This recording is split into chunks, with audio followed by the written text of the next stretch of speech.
កាលពីថ្ងៃអាទិត្យទី10ខែឧសភាឆ្នាំ2026អាជ្ញាធរសង្គ្រោះបន្ទាន់ឥណ្ឌូនេស៊ី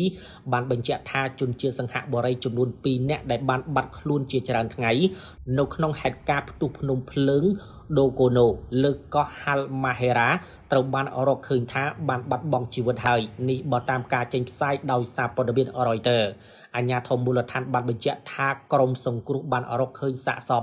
នៅក្បែរមាត់រណ្ដៅភ្នំភ្លើងប៉ុន្តែប្រតិបត្តិការជម្លៀសសាកសពកំពុងជួបការលំបាកយ៉ាងខ្លាំងដោយសារតែភ្នំភ្លើងនៅបន្តផ្ទុះនិងមានអាកាសធាតុអាក្រក់រួមទាំងមានភ្លៀងធ្លាក់កងកម្លាំងប្រមាណ150នាក់រួមជាមួយយន្តហោះដ្រូនបំពាក់កាមេរ៉ាកម្ដៅចំនួន2គ្រឿងត្រូវបានដាក់ពង្រាយដើម្បីបន្តការរុករកសូមជម្រាបថាភ្នំភ្លើង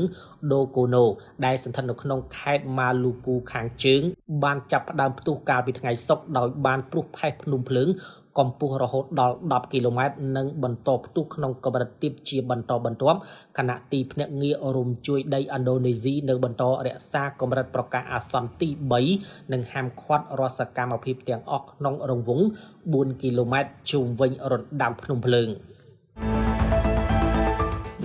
កម្មវិធីចំណេញទ្វេដងអាជីវករទិញប្រអប់ Sky One TV ស៊េរីថ្មីចំណេញប្រាក់ច្រើន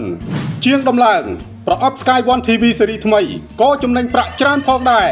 អ្នកទស្សនាទទួលបានប៉ុស្តិ៍ច្រើនព្រមទាំងប៉ុស្តិ៍កីឡាបាល់ទាត់ពិភពលោកគ្រប់ស្ថាប័ន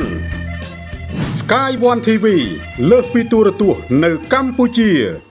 Sky One TV សូមភ្ជាប់គម្រោងថ្មី